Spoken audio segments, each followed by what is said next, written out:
கையிரண்டு காலிரண்டு கடவுள் கொடுத்தான் மனிதருக்கு, இதயம் மட்டும் ஒன்று வைத்தான் சிந்தனை ஒரு வழி செல்வதற்கு. உயர்ந்தவர் யாரும் சுயநலம் இருந்தால் தாழ்ந்தவராவார் தரத்தாலே. உழைப்பால் பிழைப்போர் தாழ்ந்திருந்தாலும் உயர்ந்தவராவார் குணத்தாலே. உயர்ந்தவராவார் குணத்தாலே. ஒரு அற்புதமான திரைசை பாட்டு திரு வாலிசார் அவர் எழுதுனது. இந்த பாட்டை பற்றி நான் ஏற்கனவே திரைசேவனத்தில் பேசியிருப்பேன். இதில் முக்கியமான ஒரு கருத்து என்னென்னா, பெருமையில் சொல்லுவார் ஐயா வள்ளுவ தெய்வம், மேலிருந்தும் மேலல்லார் மேலல்லர், கீழிருந்தும் கீழல்லார் கீழல்லவர் அப்படின்னுவார். அதாவது என்னென்னா, எவ்வளோ உயர்ந்தவனா ஒரு சமூகத்தில் மதிக்கப்படுறவனா இருந்தாலும் அவங்ககிட்ட ஒரு நல்ல பண்பு இல்லைன்னா அவன் சின்னவன். அதே மாதிரி ரொம்ப எளிமையான ரொம்ப ஒரு துப்புரவு தொழிலாளியாக இருந்தால் கூட அவன் நல்ல பண்புகள் வச்சுருந்தானா அவன் மேலானவன் அப்படின்றது தான். உயர்ந்தவர் யாரும் சுயநலம் இருந்தால் தாழ்ந்தவர் ஆவார் தரத்தாலே. உழைப்பால் பிழைப்போர் தாழ்ந்திருந்தாலும் உயர்ந்தவர் ஆவார் குணத்தாலே. ரொம்ப அற்புதமான வார்த்தை எழுதிப்பார். இதை ஏன் இங்கே சொல்கிறேன்னா, இன்றைக்கி ஜப்பானை பற்றி நீங்கள் கேள்விப்பட்டிருப்பீங்க. அதிசயமான ஒரு நாடு அது. அதாவது எத்தனை பேரழிவு விளங்க, நிலநடுக்கம் வந்தது உங்களுக்கு தெரியும். சுனாமிங்கிற ஆழி பேரலை அங்கே தான் உருவாச்சு, அதிகமாக தெரியும். அதனால் எவ்வளோ பாதிப்புகள் உள்ளானன்னு தெரியும்.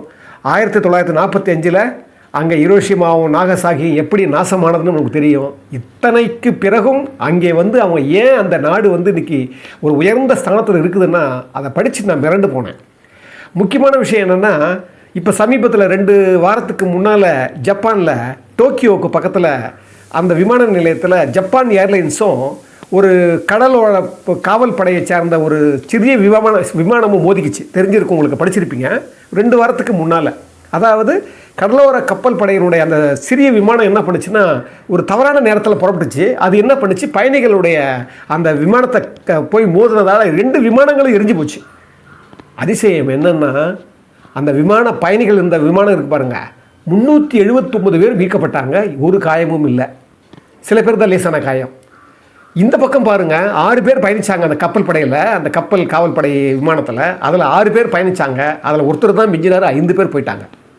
என்ன சொல்கிறாங்க உலக நாடுகள்னா, இதே வேறு நாடுகளாக இருந்தால் இந்நேரம் அதோடைய சேதம் அதிகமாக இருக்குன்னு சொல்கிறாங்க. என்ன நடந்தது அப்படின்னு சொன்னால், அந்த 379 பேரும் எப்படி மீட்கப்பட்டாங்கன்னு சொன்னால், அவங்க ஒவ்வொருத்தராக நிதானமாக 20 நிமிடத்தில் மீட்கப்பட்டாங்களாம். அது என்ன காரணம் சொல்கிறாங்க, அந்த விமானத்தினுடைய அந்த மீட்கப்படும் போது அவங்க சொன்னதுக்கெல்லாம் அவங்க கட்டுப்பட்டாங்களாம். நிதானமாக, வேகம் இல்லாமல், ஒருவர் பின் ஒருவராக, பயம் இல்லாமல், எந்த சலனமும் இல்லாமல் மீட்கப்பட்டதாக அவங்க சொல்கிறாங்க. இல்லைன்னா அந்த விபத்தே ஒரு பெரிய பிரச்சனையை உருவாக்கியிருக்குன்னு சொல்கிறாங்க. அப்போ அவங்க எப்படிடா இது வந்தது, இந்த மாதிரி நிதானமோ அந்த ஒழுங்கு எப்படிடா வந்ததுன்னு பார்த்தா, அங்கே தான் முக்கியமான விஷயம். இதைத்தான் நான் பகிர்ந்துக்க வந்தேன். முதல்ல விஷயம் ஒழுங்கும் கட்டுப்பாடுன்றாங்க. எப்படி அந்த ஒழுங்கும் கட்டுப்பாடு வருது அவங்களுக்கு? பள்ளிக்கூடங்களிலேயே அந்த ஒழுங்கும் கட்டுப்பாடும் கற்றுத்தரப்படுகிறது. 1.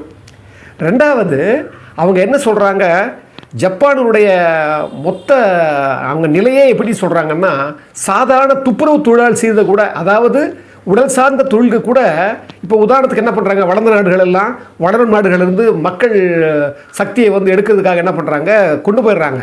ஆனால் அவங்க என்ன பண்ணுறாங்க, இந்த கீழ்மட்டத்தில் இருக்கிற தொழிலை அவங்களுடைய பெரும்பாலும் இல்லை 100% அவங்க என்ன பண்ணுறாங்க, ஜப்பானுடைய மண்ணின் மைந்தர்களே பயன்படுத்துகிறாங்க. ஏன்னா அவங்களுக்கு அந்த துப்புரவு தொழில் செய்து கூட அவங்களுக்கு தவறாக தெரியல. இன்னும் சொல்ல போனால் அது ஒரு சேவையை அவங்க கருதுகிறாங்க. ரொம்ப முக்கியமான பாயிண்ட்டு. 2வது, அதனால தான் தோஹாவில் கால்பந்தாட்டம் நடந்தது, அந்த போட்டி, உலக கால்பந்து போட்டி. அப்போ கூட பாருங்கள், அந்த மைதானத்தை அந்த ஜப்பான் நாட்டு கால்பந்து ரசிகர்கள் தான் அதை சுத்தப்படுத்தினாங்க. அப்போ என்னென்னா அவங்கக்கிட்ட அந்த எண்ணமே கிடையாது. அதனால தான் உலகத்திலேயே பாருங்கள், அமெரிக்காவில் புலம்பெயர்ந்தவங்க எண்ணிக்கையை விட ஜப்பானில் 12 மடங்கு அமெரிக்காவை போல் இருக்கிறதுல 12 மடங்கு குறைவான். ஏன்னா புலம்பெயர்ந்த தொழிலாளர்கள் அங்கே பார்த்தீங்கன்னா ரொம்ப 4 லட்சம் பேர் தான் இருக்கிறாங்களா. அது கூட திறன் சார்ந்தது தானே. இந்த கீழ்மட்டத்துக்கெல்லாம் அவங்க ஆள் வைக்கிறது இல்லையா. பாருங்கள் எவ்வளோ உயர்ந்த நிலையில் அவங்க நினைக்கிறாங்க பாருங்கள். அந்த நிலையில் இருக்கிற போது தான் அங்கே புல்லட் ட்ரெயின் தெரியும் உங்களுக்கு. புல்லட் ட்ரெயின்லாம் கண்டுபிடிக்கப்பட்டு அதிவேகமான ஒரு ரயில். அங்கே இருக்கிற துப்புரவு தொழிலாளர்கள் கூட சந்தோஷமாக வேலை செய்வாங்களாம். அந்த ஆடை அணிவதில், அந்த யூனிஃபார்ம் ஆடை அந்த அணிவதில் அவ்வளோ சந்தோஷப்படுவாங்களாம் அந்த ஜப்பான் நாட்டு மக்கள். அதை படிக்கும்போது எனக்கு ரொம்ப அப்படியே ரொம்ப ரொம்ப ரொம்ப சந்தோஷமாக இருந்தது. ஏன்னா நாம் எப்போவுமே மனிதர்களாகவே நம்ம மதிக்க மாட்டேங்கிறோம். அங்கே பாருங்கள், அப்போ இது சார்பாக நான் சமீபத்தில் சென்னையில் வந்து உலக பட விழா நடந்தது. நான் ஒரு அதிகமாக நிறைய படம் பார்த்தேன். ஜப்பான் நாட்டினுடைய ஒரு படம் பெர்ஃபெக்ட் டேஸ்னு ஒரு படம். அந்த படத்தில் ஹிராயாமான்னு ஒரு நடுத்தர மனிதர், அவருடைய வாழ்க்கை தான் அந்த படம். அந்த படம் பாருங்கள் எப்படி ஒரு கனெக்ஷன் ஆகுது பாருங்கள். அந்த மனிதர் என்ன செய்கிறாரு, ஒரு சாதாரணமாக துப்புரவு தொழிலாளி பார்த்தீங்கன்னா பொது கழிவறையெல்லாம் சுத்தப்படுத்துகிறவர். அந்த அந்த அந்த அந்த சுத்தப்படுத்தும் போது அந்த கழிவறை சுத்தப்படுத்தும் போது இவர் நடிக்கிறாரு. நிச்சயமாக சொல்கிறாங்க, அந்த படம் எல்லோரும் பார்க்கணும். ஏன்னா அந்த கழிவறையை அவர் கழுவும் போது கூட அது எவ்வளவு பொருட்படுத்தி, எவ்வளவு நியாயமாக, எவ்வளவு சேவை மனப்பான்மையோட, எவ்வளவு ஏதோ ஒரு பக்தி மாதிரியே அதை செய்வார். அந்த படத்தில் அது அந்த கழிவறை சுத்தப்படுத்துறதுக்கு முன்னால் புறப்படுவார். காலையில் எழுந்துவார், ஷேவ் பண்ணுவார், ப்ரஷ் பண்ணுவார், ப்ரஷ் பண்ணிட்டு கீழே வருவார். வெளியே வந்த உடனே வானத்தை பார்ப்பார். அந்த டெய்லி வெளியே வரும்போதே வானத்தை பார்த்துட்டு ஒரு ஸ்மைல் பண்ணிட்டு அதுக்கப்புறம் தான் வெளியே வருவார். காரில் போவார் துப்புரவு தொழிலாளி. அழகாக எந்த நேரத்துலையும் அவருடைய முகம் மாறாது. போகும்போது காரில் வந்து இசை கேட்டுனே போவார். இசை கேசட் போடுவார். போட்ட உடனே இசை கேட்டு போவார். அந்த கழிவறை சுத்தம் படுத்திட்டு திரும்பி வரும்போது அவருக்கு ஏற்படுற அவர் சில மனிதர்களை வந்து சில பெண்களை சந்திக்கிறாரு. அதன் மூலமாக அவருடைய ஃப்ளாஷ்பேக், அதாவது அவருடைய பின்புல வாழ்க்கை வந்து சொல்லப்படுது. ஒரு 4 கதை வருது. அதில் ரொம்ப பிரமாதமான படம். அந்த படம் பார்க்கும்போது இந்த செய்தியை படிக்கும்போது நான் உங்கள்கிட்ட ஷேர் பண்ண தோணுச்சு. அப்போ என்னன்னா மனிதன் எங்கே தவறு செய்கிறான்னா, நமக்கு விதிக்கப்பட்ட நமது தொழிலை நாம் வந்து தொழிலாகவே நினைக்க தேவையில்லை. அதில் எப்படி அந்த ஹிராயாமான்னு பெர்ஃபெக்ட் டேஸில் இருக்காரு, அவர் என்ன பண்ணுறாரு, தன்னுடைய வாழ்க்கை மேலே குறை சொல்கிறது கிடையாது. தான் இப்படி ஒரு வேலை செய்யணுமேனு வருத்தப்படுறது கிடையாது. இந்த ஹிராயாமா என்ன பண்ணுறாரு, ஓய்வு நேரங்களில் கூட சும்மா இருக்க மாட்டார். ஒரு வேலையை முடிச்சுட்டு வராரு, இரவு நேரத்தில் வந்தால் புத்தகத்தை வாசிக்கிறது தான் பெரிய அவருடைய பணியை மேற்கொள்கிறாரு. வந்து அப்படியே ஓய்வு பெற வரைக்கும் அப்படியே புத்தகத்தை அப்படியே பிடிச்சிட்டு அப்படியே படுத்துருவார். அதே மாதிரி வெளியே இருந்ததுன்னா ஃபோட்டோ எடுப்பார், அது இசை கேட்பார். அந்த வாழ்வியலே த பெர்ஃபெக்ட் டேஸ்ன்னு சொல்லி அந்த படத்தை பார்த்த உடனே சமீபத்தில் நடந்த அந்த விபத்தையும் அதையும் நான் ஒரு மிங்கிள் பண்ணி பார்க்கும்போது தெரியுது என்ன மாதிரி ஒரு ஜப்பான் நாட்டுக்காரங்க வாழ்ந்துட்டுருக்காங்க. இப்போ பாருங்கள், நம்ம நாட்டில் நம்ம வடகிழக்கு மாநிலத்தை சேர்ந்தவங்களாம் இங்கே 70 லட்சம் பேர் தமிழ்நாட்டில் இருக்கிறாங்க. என்ன காரணம்னா அந்த மாதிரி வேலைகளையெல்லாம் நாம் வந்து சாதாரணமான ஒரு இழிநிலை வேலையாக நம்ம நினைக்கிறோம். அவங்க பாருங்கள், அவங்க இழிநிலை வேலையை கூட அங்கே அவர் வேலை செய்கிறது மட்டும் இல்லைங்க, அங்கே யாருமே ஒரு துப்புரவு வேலை செய்கிறாருன்னு அவர் வந்து யாரையுமே வந்து அவர் வந்து ஈவன் நடத்துறது கிடையாது. அதான் ரொம்ப முக்கியமான விஷயம். மக்கள் வந்து என்ன நினைக்கிறாங்கன்னா, அந்த மரபு சார்ந்த வழக்காடுகள் சார்ந்த அந்த மதிப்பை அவங்களுக்கு வழங்குறாங்க. அதுதான் அங்கே முக்கியம். அதனால தான் இன்னொன்று சொல்லப்போனால் அந்த ஜப்பான் நாட்டில் என்ன சொல்கிறாங்க, நம்மெல்லாம் ஹோட்டலில் போனால் டிப்ஸ் கொடுக்குறோமில்ல, அந்த டிப்ஸே கிடையாதான் ஜப்பான் நாட்டில். ஏன்னா அவங்க அதுவே சேவையாக நினைக்கிறாங்க. அந்த சேவையே அவங்க வந்து ஒரு சந்தோஷமாக நினைக்கிறாங்க. அது முக்கியமான காரணம். அதே போல் ஜப்பான் நாட்டில் வந்து நீங்கள் பார்த்தீங்கன்னா ஏதாவது பேரிடர் நடந்து போச்சுன்னா நம்ம நாட்டில் நடக்குது பார்த்தீங்களா, கொள்ளை திருட்டெல்லாம், அதெல்லாம் கிடையவே கிடையாதான்.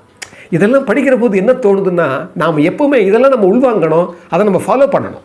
அந்த வகையில் உங்களுக்கெல்லாம் நீங்கள் படிச்சிருப்பீங்க, மகாத்மா காந்திஜி வந்து தென்னாப்பிரிக்காவில் கூட அவருடைய கழிவறைகளை சுத்தப்படுத்தினார். அப்புறம் மற்றவங்க யூஸ் பண்ண கழிவறைகளோட சுத்தப்படுத்துறதை வந்து கஸ்தூரிபாய் அம்மாவை வந்து அவர் நிர்பந்தப்படுத்தினார். சண்டையெல்லாம் வந்ததுன்னு கூட நம்ம அந்த வரலாறு படிச்சிருக்கிறோம். இதையெல்லாம் படிக்கிற போது என்ன தோணுதுன்னா, மனிதர்களை நாம் மனிதராக நேசிக்க தவறிவிட்டோம். எல்லா நாட்டிலையும் இன்றைக்கி என்றைக்கு நீங்கள் மனிதராக நேசிக்கிறீங்களோ அன்றைக்கு தான் அந்த நாடு உருப்படும், அந்த நாட்டினுடைய வளம் உருப்படும், இயற்கை பேரண்டமே நமக்கு உதவி செய்யும். அந்த வகையில் இன்றைக்கி குடியரசு நாள், 75வது குடியரசு நாள், இன்றைக்கி ஜனவரி 26 நம்ம எல்லோரும் கொண்டாடுறோம். டாக்டர் அம்பேத்கர் சொன்னார், கடைசியாக அந்த அரசியல் அமைப்பு சட்டத்தில் வந்து நிர்மாணம் பண்ணி அதை வெளியிடுறதுக்கு முன்னால் பேசினார் அந்த அவையில், இந்த உலகத்தில் பிரதம மந்திரிக்கும் ஒரு ஓட்டு தான், அதே மாதிரி கீழே ஒரு சவக்குழியை நோண்டி அந்த சவத்தை புதைக்கிறாரு பாருங்க, அவருக்கு கூட ஒரு ஓட்டு தான். எல்லாருக்கும் சமத்துவமாக இருக்குது. இது மனிதனுடைய தகுதியை ஒரே மாதிரி தான் கொடுக்குது இந்த அரசியல் அமைப்பு. ஆனால் மனிதனை என்னைக்கு அதே நிலையில் மனிதனுக்கும் ஒரே சமமாக நம்ம சமூகவியல்லையும் நம்மளுடைய பொருளியல்லையும் என்னைக்கு நம்ம அதை சமமாக மதிக்கிறோமோ அன்னைக்கு தான் நமக்கு உண்மையான குடியரசு வந்ததாக கருதப்படும்னு சொன்னார். அதை இங்கே நினைவுபடுத்தி இந்த அற்புதமான இந்த இனியது உலகத்தில் இந்த மனிதர்களை நாம் வந்து அந்த மேன்மையை புரிஞ்சுக்கணும்னு இதன் மூலமாக நான் உங்ககிட்ட எல்லார்ட்டையும் வேண்டிக்கிறேன்.